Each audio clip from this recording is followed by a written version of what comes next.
What's up, everybody? It's your boy K Webb here with my boy with C Life. Welcome to the MasterMinds podcast. Um, Before we get started, I want you to like, subscribe, and share this podcast with others if you like what you hear. C Life, what's up, man? How you doing?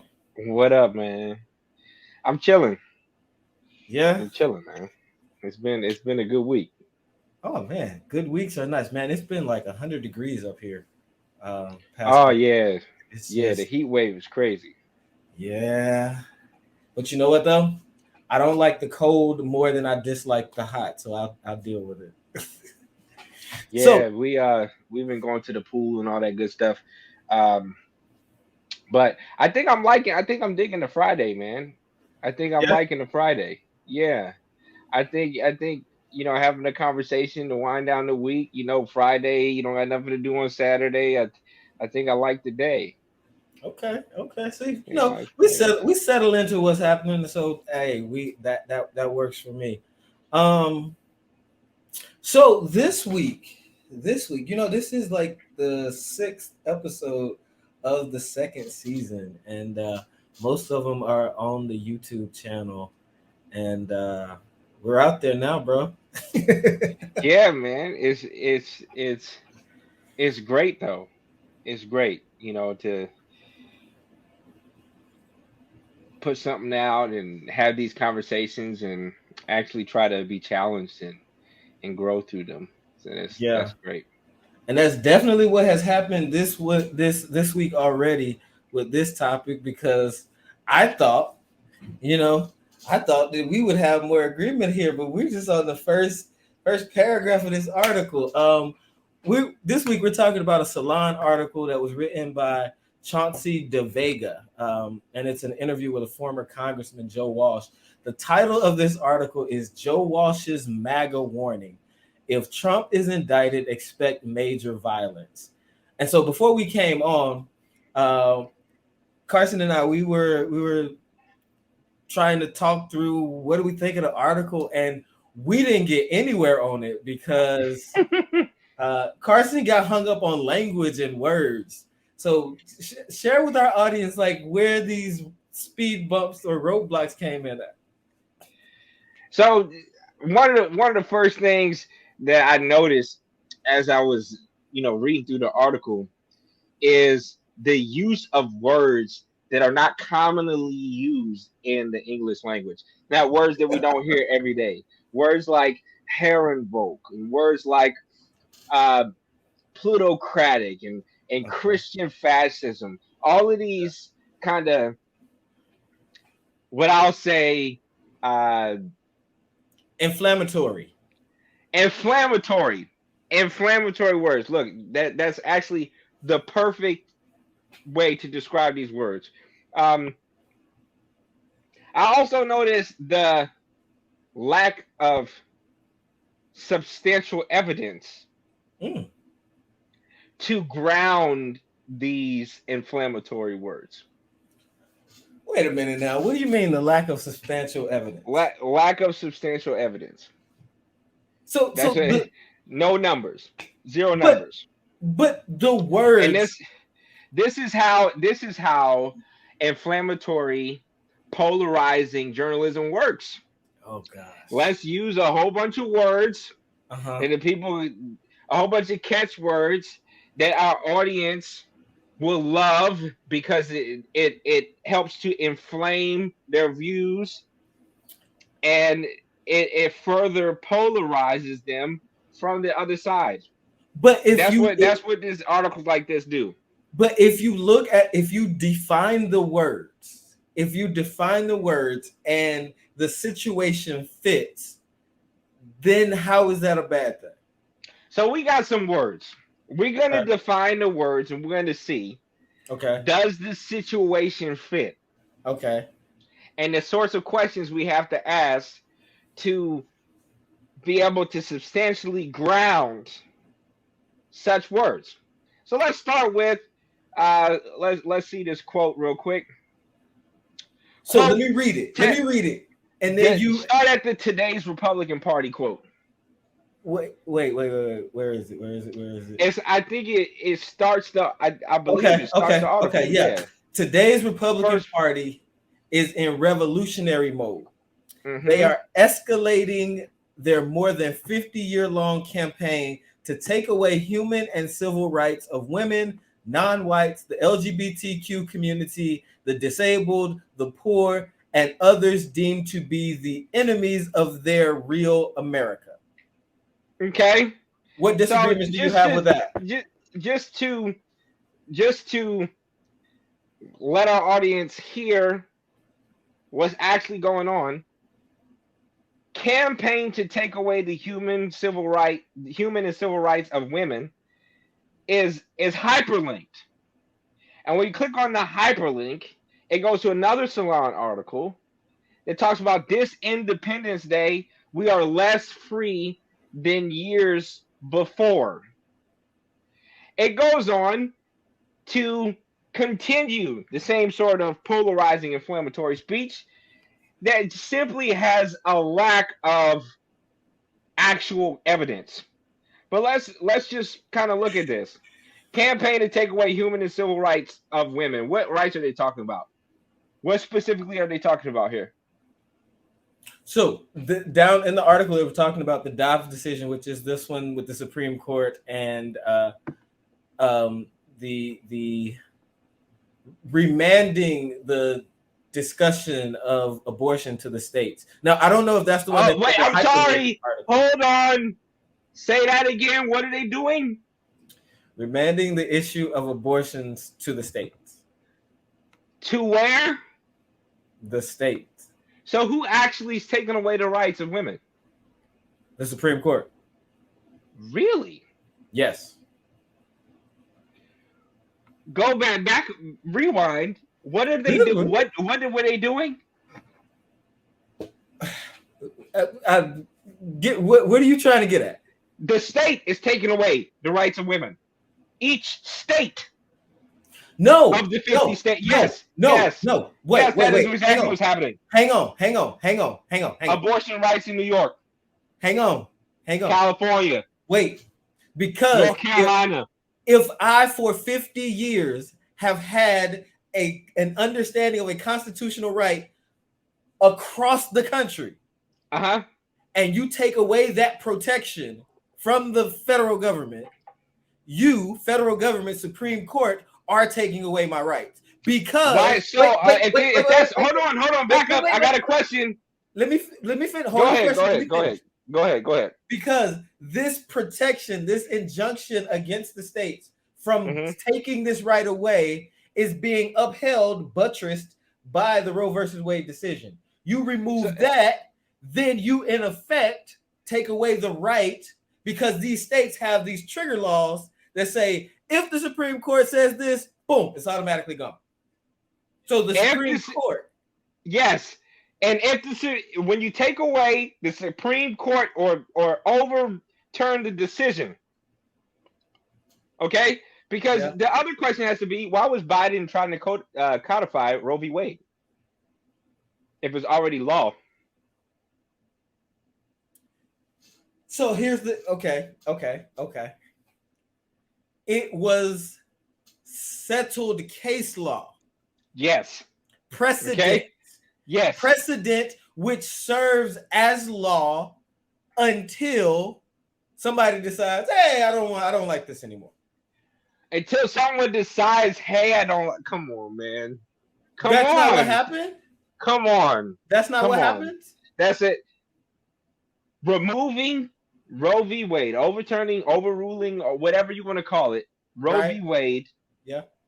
Only gives power to states who already had on their books that abortion was illegal in whatever various way they had. That because of the Supreme Court decision, just didn't follow through on what was already on the books.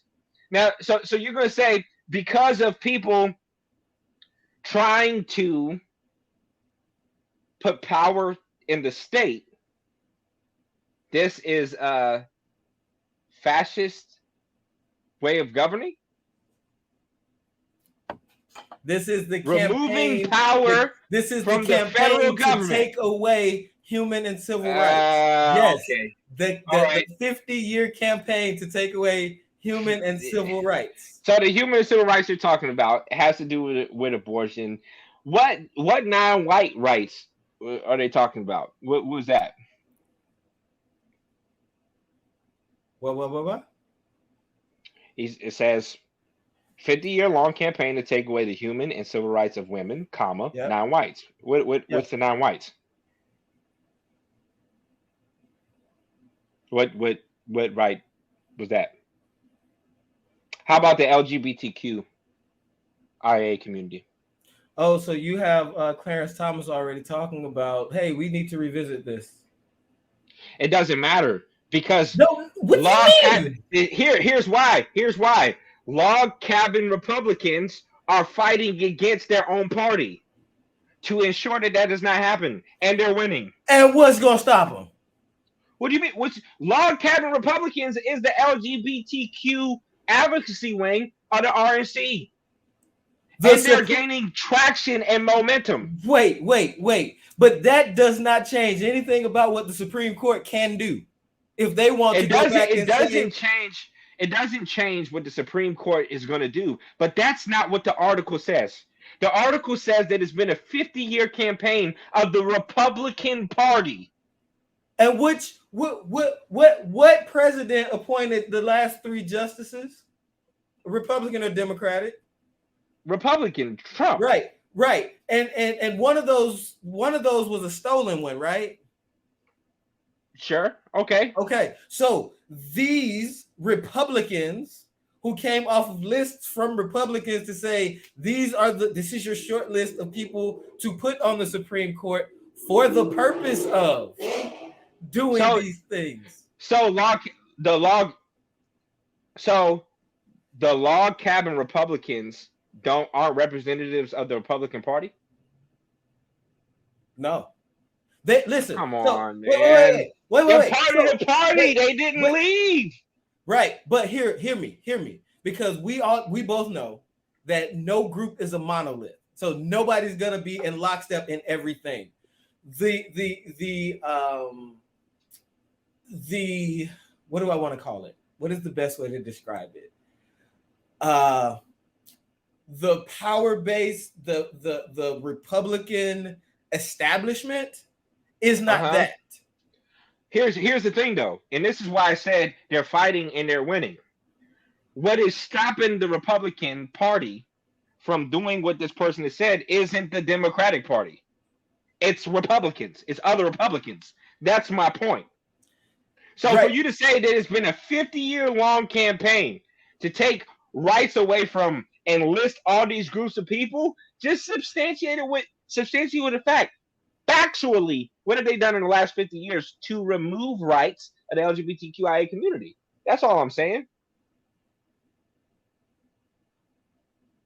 The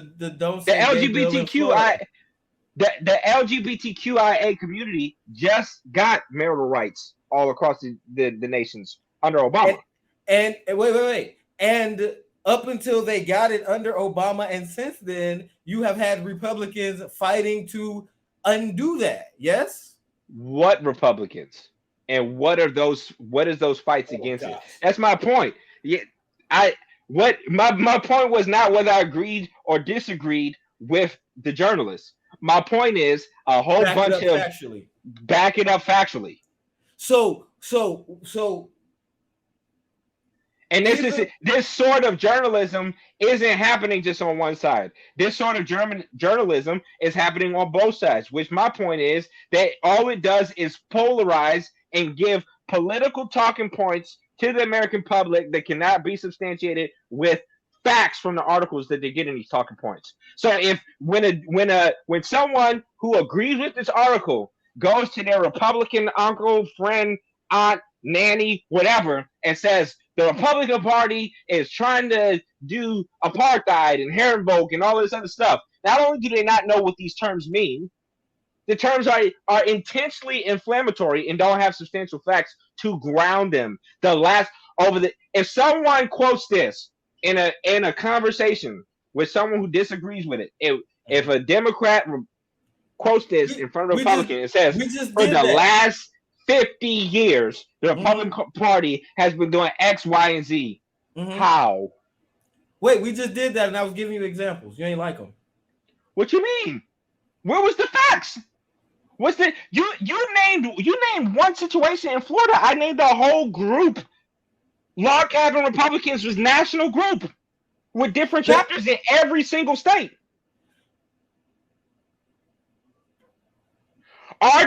So I'm not talking about people outside of the LGBT community. I'm not talking about allies.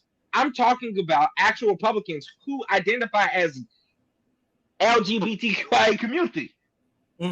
Their voices don't. We can't listen to them. They being paid.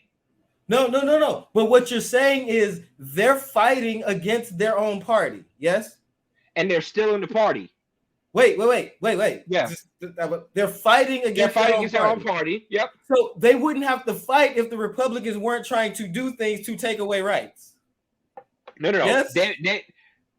Okay. No, that's not true. Because remember that it's the advocacy of LGBTQIA and allies in the DNC that even got this ball rolling. It wasn't straight heterosexual people that said, "Oh, now all of a sudden we're going to give LGBTQIA their rights." So just because the DNC, the politically immobilizing on the left got further than that on the right, we can't negate those LGBTQIA allies who are fighting on the right. We can't do that. No, that's what I'm saying. If you having LGBTQIA people on the right who are having to fight the right, then the right must be doing something that that their own party is pushing back. The president who paved the way for LGBTQIA and the LGBTQIA community to be able to have same-sex marriage and things like this, is on record quoting that he believed that marriage was between a man and a woman. He's on record quoting that while he was running. You're telling me in and of his heterosexual mind he shifted? No, that's not happening on either side, is my point. My point is not happening on either side.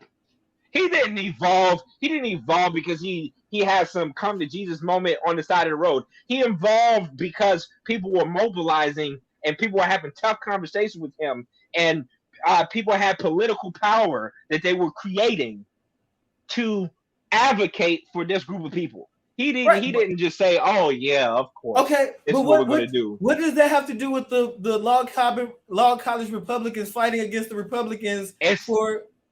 It's the same fight on both sides. And my original point was the same sort of inflammatory, polarizing journalism that we're reading in this article is the same sort of inflammatory, polarizing journalism that if it was coming from the other side, we look and be like, come on, that's a joke.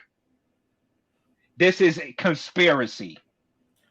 And just because it's our side, just because it's the side that we agree with, then we're not critiquing it to the same level. But okay. That's my only point. I hear you. But I'm looking at this word for word and what they're saying.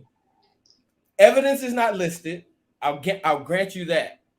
But me knowing and me being somewhat aware of things that have gone on, I can remember, I can think of examples and instances where all of these things, campaign to take away the rights of non-white people. Hey, we can think about the Supreme Court and where they removed the pre-clearance requirement for the southern states for voting rights, right? So you're rolling back voting rights. The fact that Law College Republicans are fighting against Republicans for LGBTQ rights means that there's somebody who is trying to take away rights from LGBTQ people. Like, so let's do this. You just named those. How come the journalists can't name those specific cases?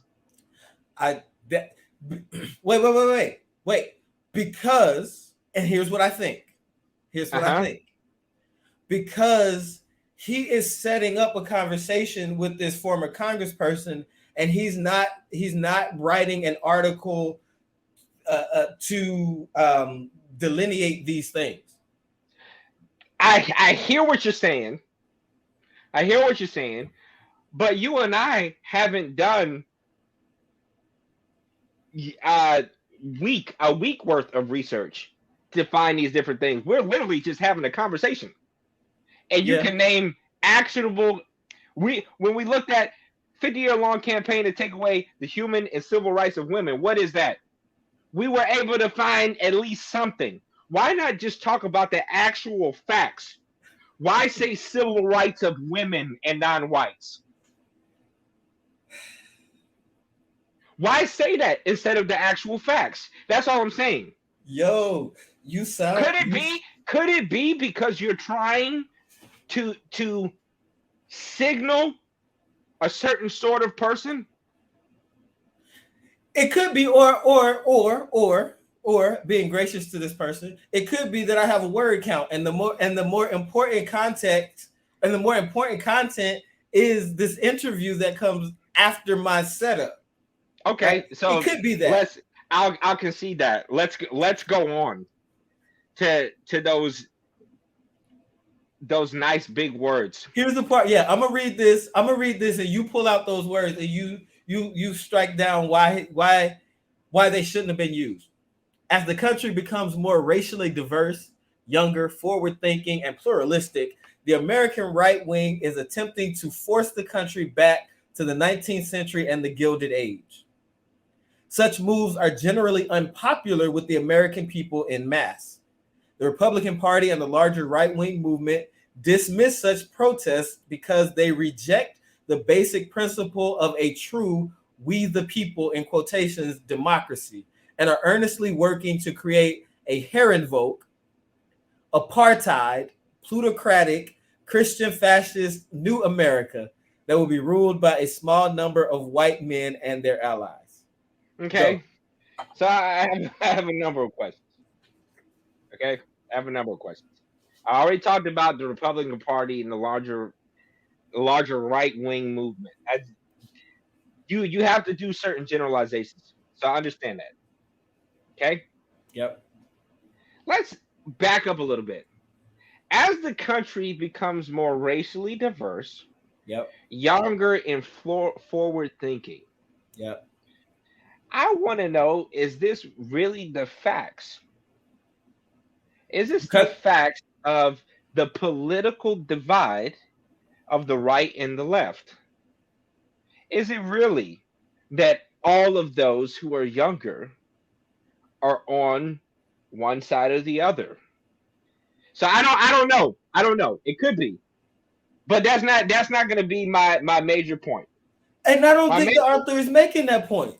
I don't the author's not making that point. These are just I'm trying to think of when you're thinking about the audience Mm-hmm. as the country becomes more racially diverse, younger and forward thinking. If you identify in any of those sorts of things, you should basically be on my side That's because what you get out of that. my enemy is the American right.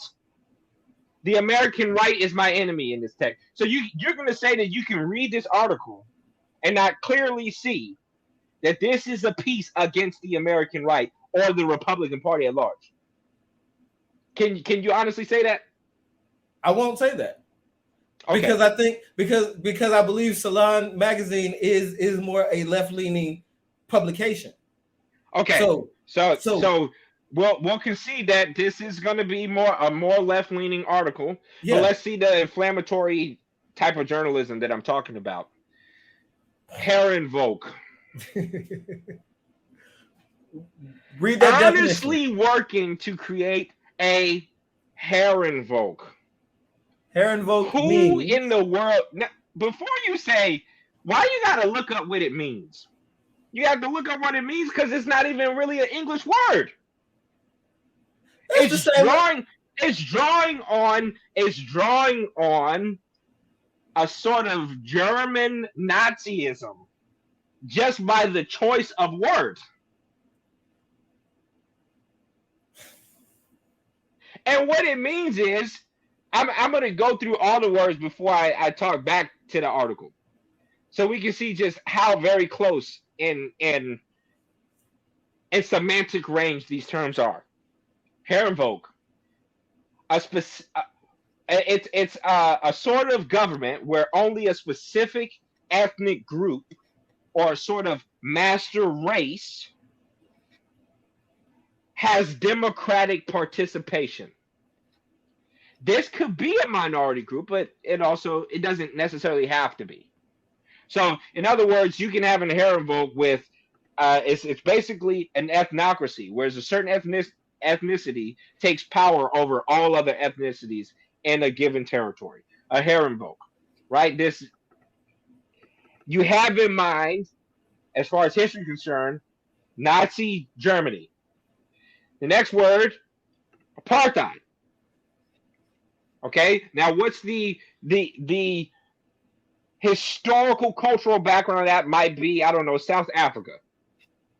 A policy or system of segregation or discrimination on the grounds of race. Plutocratic, that's government by the wealthy. And then Christian fascism. Now, fascism means when a person or a party is a sort of dictatorship. It characteristically, it's forced suppression of the opposition, strong governmental control, militarism, all of these sorts of things. And those don't fit. I said I was gonna go through all of them before I said what I think fits and what I think is far. Now, generally speaking, I'm gonna say that all of them are all of them together are creating a sort of web. What's common in most of them will be a racially inflamed distinction. Okay?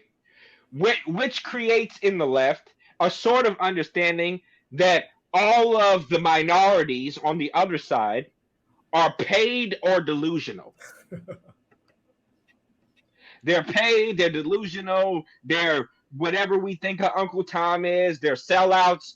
All of these sorts of things are associated when you create webs of meaning that suggest everyone on the right is a racist and affirms white supremacy. Now, is there white nationalism ideology present on the right? Absolutely. We see very clear evidence of this. Is there nationalistic ideologies on the right? Absolutely. Are they fascist?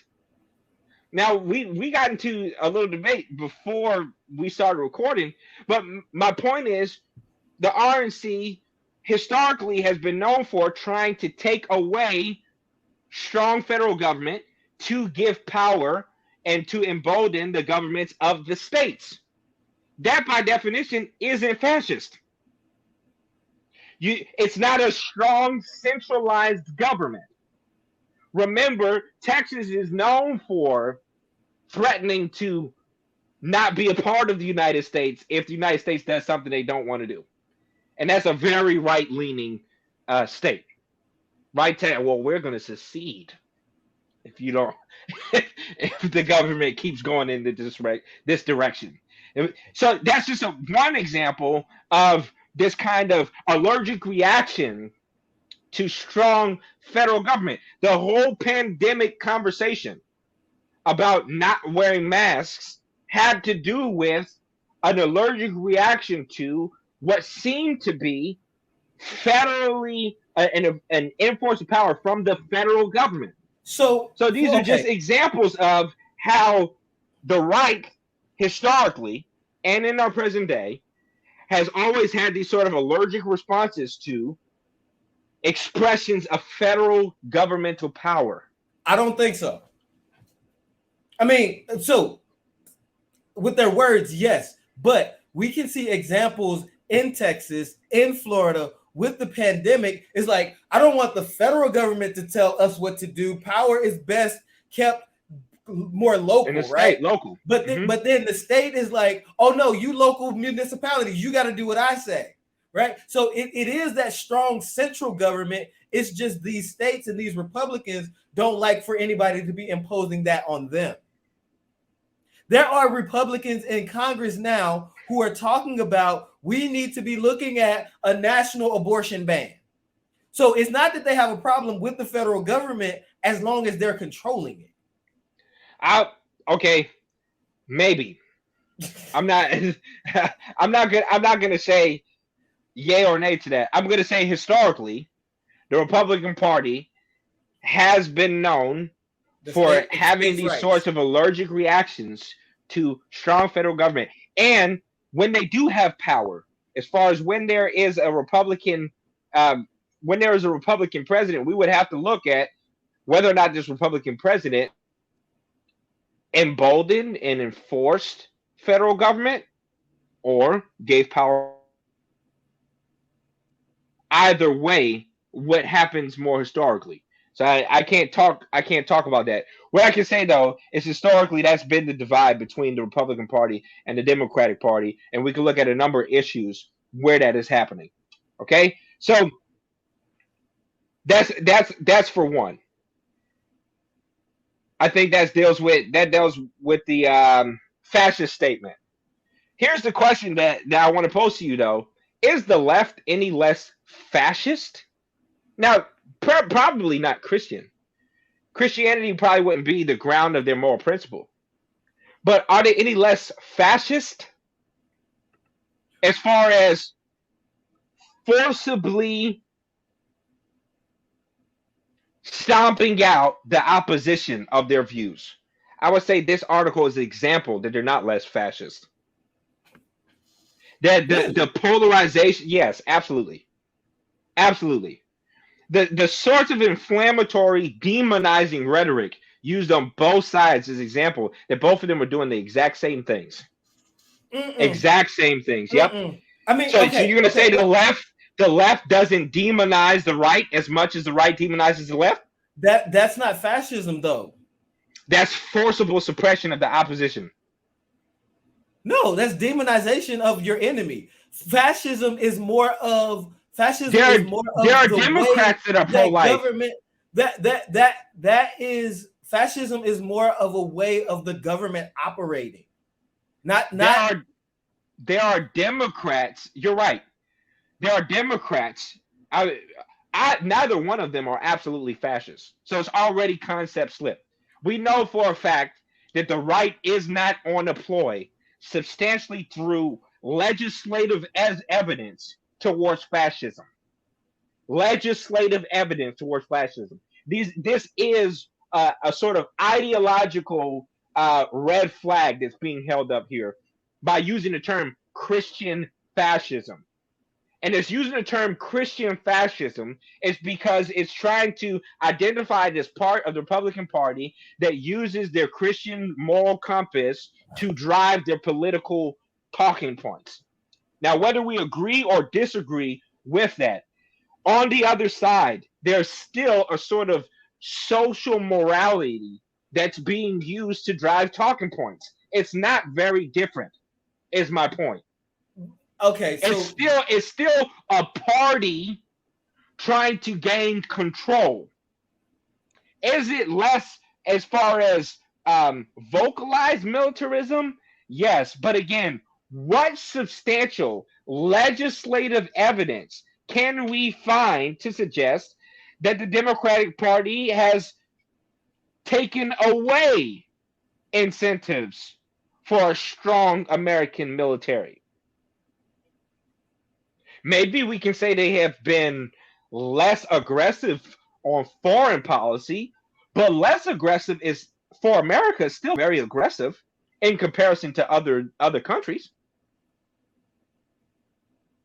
I don't think so. But let me make sure that I'm hearing you correctly, because I want to put aside the one side. Each side is demonizing the other, because that in and of itself is not fascist. That's just I'm making my political marks by saying that you're evil, right? But yeah, no, hold on. When you say that in and of itself is not fascist, I hear what you're saying. but that is a precondition for fascism is the demonization of the other. You Okay. before you can have a strong government that forcibly suppresses the other, that other Yeah. has to be demonized.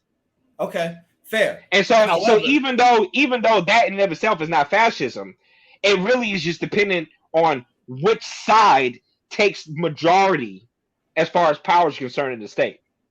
and the ones that take majority as far as power is concerned in the state, Now, the ones that actually takes legislative action to forcibly oppress others is not the left. It's the right.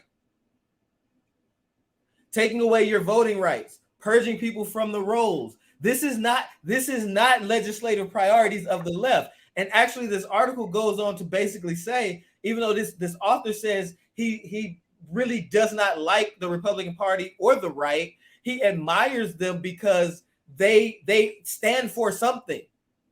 The Democrats, on the other hand, are feckless. They can't do anything because they're infighting. They're not together. So I think the that if we're Republican Party isn't together either. That's my only point.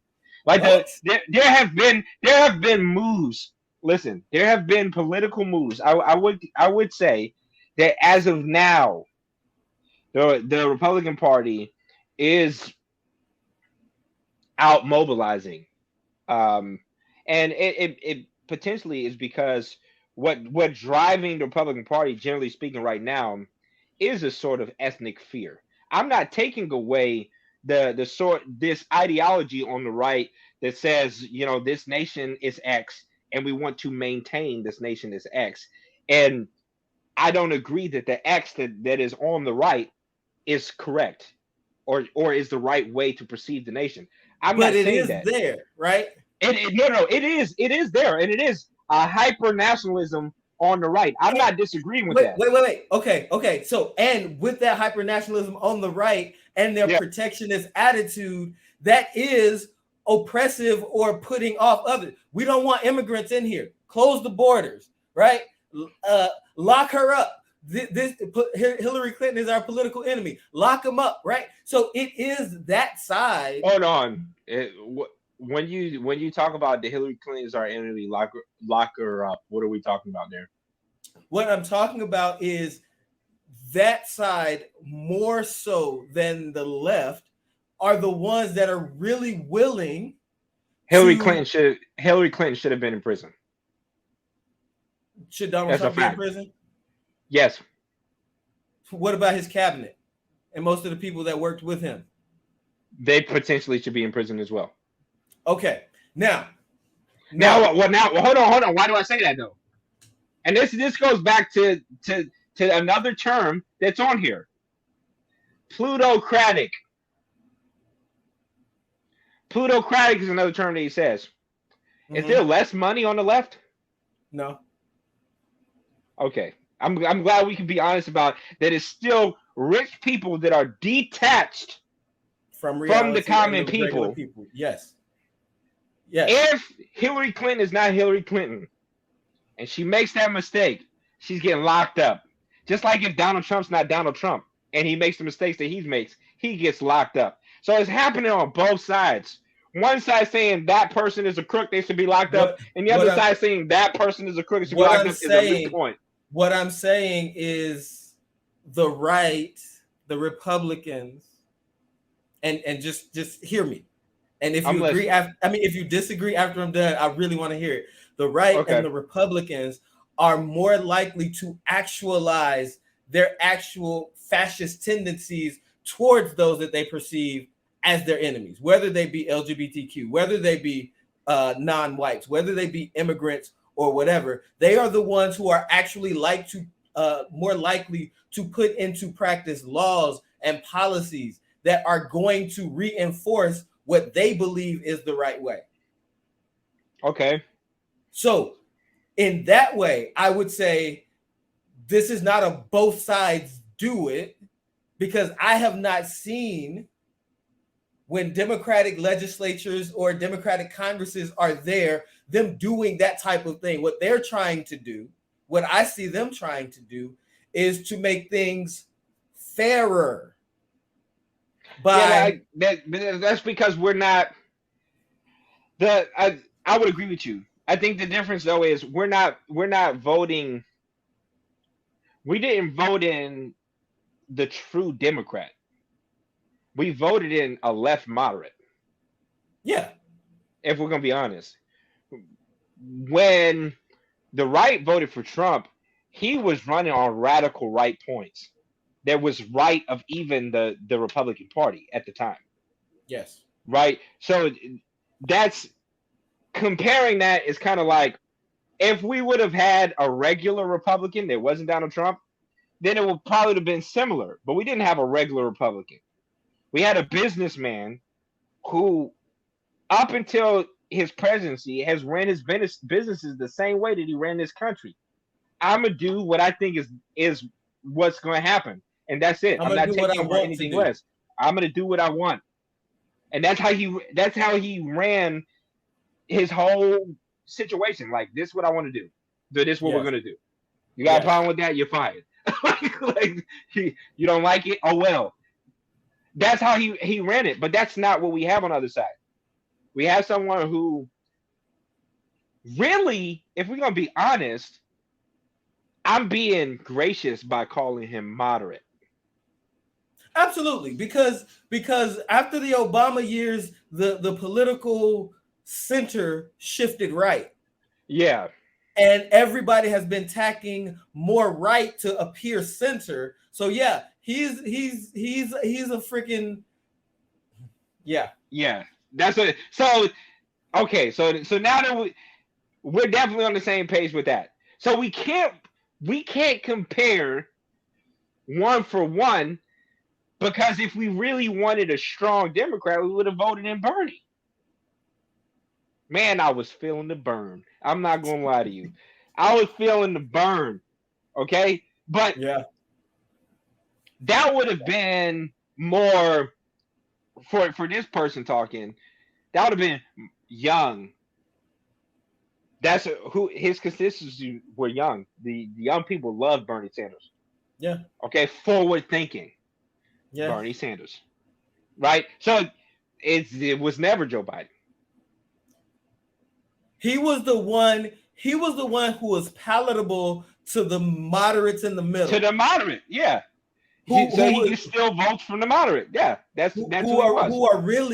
who are really not moderates from the middle, but these are right wingers who just were less right wing than the Then the alt right, yeah. These are the moderate is the conservative, yes, yes, the true yes. conservative.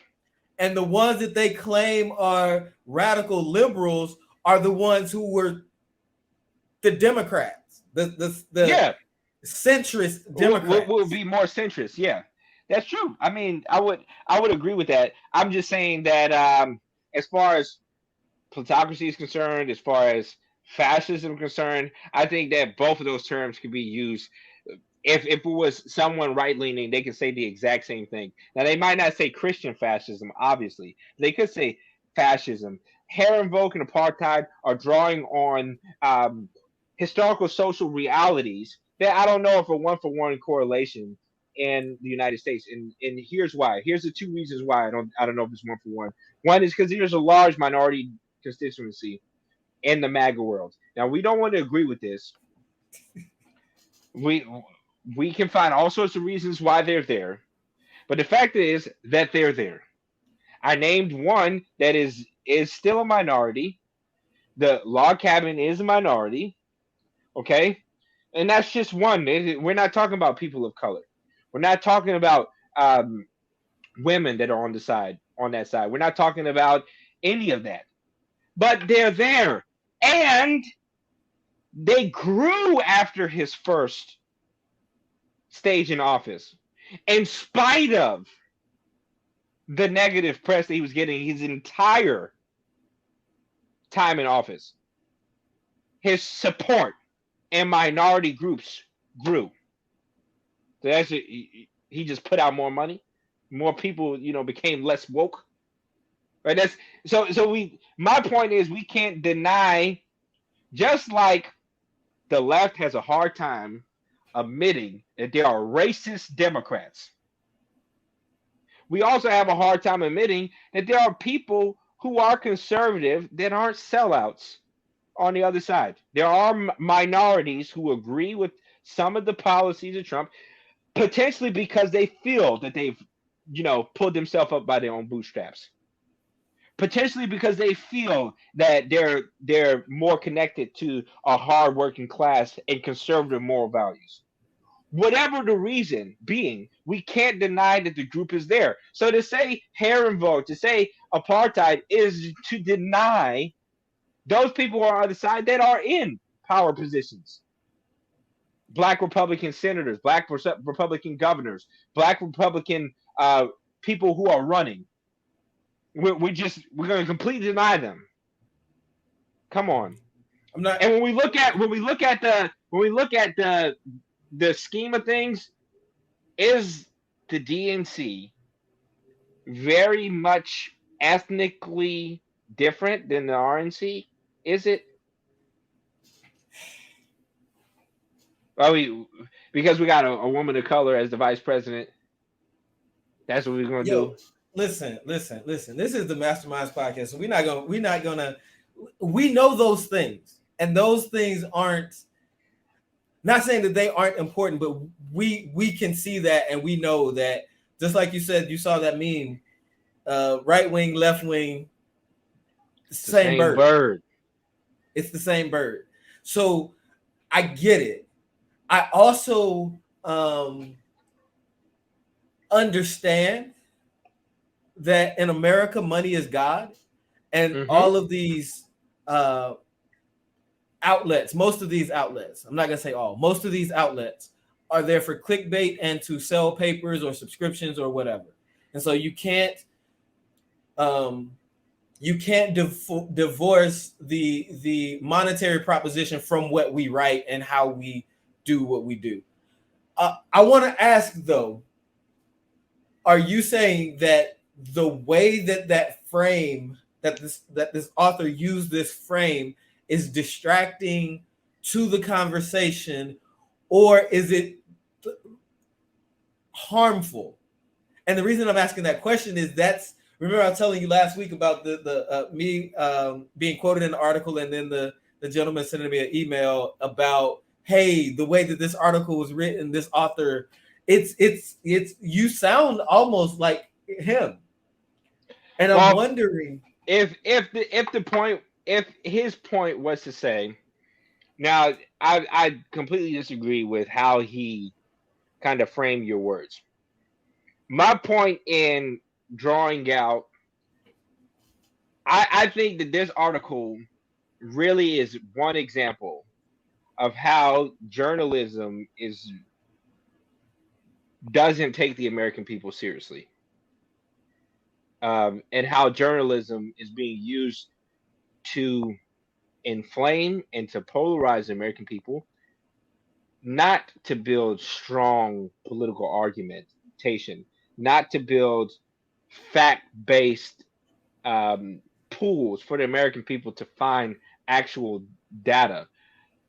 So it frames the conversation, the way that the article starts, frame the conversation to have a sort of credence that I don't think outside that frame the conversation really has. You have to, in other words, I have to be taken idealistically and to accept Christian fascism as a possibility, the rights being taken away from women, non-whites, LGBTQIA.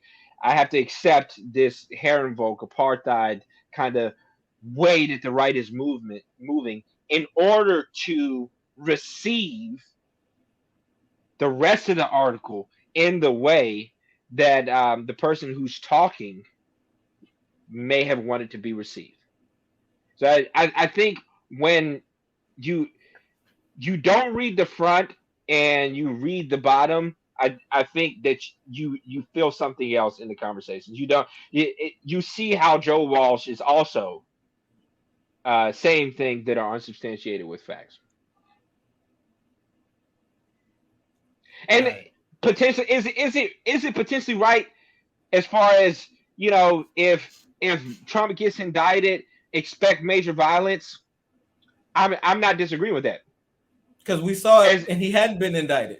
I'm not disagreeing with that because the right doesn't have some sort of humanism that stops them from going all out with violence. These are the my guns, my country sorts of people, right? So these are go hunting, go fishing, go mudding sort of people. Okay, so the whole like violence thing is sort of expected. But when we look at um, just what has been happening in our country, there's been violence on the left as well, and that kind of humanistic, everyone's human, non-violent, let's progress to the better that used to be on the left. That thing is fading fast. It's not as prominent as it used to be. Progressive liberalism is not the non-violent build build the country better sort of ideology that it used to be. It's not. So, okay. Um, we might have to revisit this interview with Joe Walsh because we didn't touch his words at all. And We there's some didn't. things We in didn't. there. There's some things in there, but I think this was good because um it brought out some things. Like you were just saying that humanist, progressive, nonviolent. I'm wondering if that was an erroneous way to think anyway. Back when, It it could have been, but King and Christians weren't the only people thinking that way. Is so I say the kind of progressive liberalism because it wasn't just even when King was talking it, and it is he's using Christian terminology for it. There's still people who are not Christian that have a sort of similar commitment to this way of progressing in the world. yeah, And and that's so but that's why I was talking about that strong kind of humanism as a philosophical background for that liberal progressivism that's going on. and it could be because of the 50 years of trying that humanist approach, and you getting continually Fed up beat with in it. the Yeah. head, and so but all right. Wow. You know what? An hour goes by fast. It does. It does go by fast. It does go by fast. So final thoughts. Final thoughts. Yeah, I was what I'd say is I agree with you that journalism, the standards for journalism have all gone to crap in this country. But you said something about not taking the American public seriously, and I don't think the American public takes itself seriously. Fact-based pool facts don't matter, right? Alternative Mm. facts and all of these things. Political argumentations. I don't have to make one because I'm in a camp, and if I'm on this side, then this is what I believe. So I can you blame a can you blame a duck for swimming in the water? And that's kind of what we see with journalism is like this is what I have to do to keep my job, to sell papers, whatever. Yeah, yeah, yeah, yeah. Um, To get likes and reads and shares and yeah, no, that's a so, good point. but I also think though that conversations like this, even disagreements, are good because it brings out things that, okay, what is your source on that, or what examples, and then that if someone is genuine, they'll go and find those. What do you hope people take from this in the last 5 minutes? So I was trying to point out primarily that as you said, I think you put it a good way. Can you blame a duck for swimming in the water? I think that we as American people do need to start taking ourselves more seriously and to challenge journalism's and sort of argumentation that really is not offering a charitable reading of people that may be close to us that we actually love. Okay, and I'll share a brief story. Uh, we have a close friend that disconnected themselves from their family because of political views. Wow. Now, when your political view begins to, now there are some situations where it is what it is. Just ensure that if you're starting to break off strong community connections, just make sure it's grounded in something. But then the other thing is when you're building a political opinion and you're building um, your position on a matter, you need articles that will introduce you to facts. If I'm 17, 16 years old and I'm just preparing myself to be able to vote and I read an article like this doesn't prepare me for that. It gives me a talking point. A talking point that may potentially be correct, but it doesn't introduce me to a fact driven way of understanding where I exist on the political spectrum. So that was pretty much my major point. My secondary point is, like you said, I saw this meme of an indigenous chief, and on the meme it said, "When are we going to start to realize that the left wing and the right wing are wings of the same bird?" And I personally think that's that even-handedness is the best way to approach American politics. It's to say that there are going to be false truths and inflammatory, polarizing speech on both sides of the political ladder. That's not where I need to gain the information necessary to make a responsible vote on any matter. Mm. One person seems right until you hear the other side. Is Yeah. is the biblical principle. So all I'm advocating for is for honest weights and measures to weigh and discern through a matter and get your hands dirty, get your mind stretched, and try to see that there are reasonable, logical people on both sides that are just trying the same way that we are to reason and figure out what's best. Oh man, that's good. And I'm happy to say that is what we do here on the Masterminds podcast. We dig in, we look at both sides, honest weights and measures. I love it. So if you like this content and would be interested in others, share, like, subscribe, tell people, and we will hit you back next week with another exciting and engaging edition of the Masterminds podcast. Till then, peace. Peace out, y'all.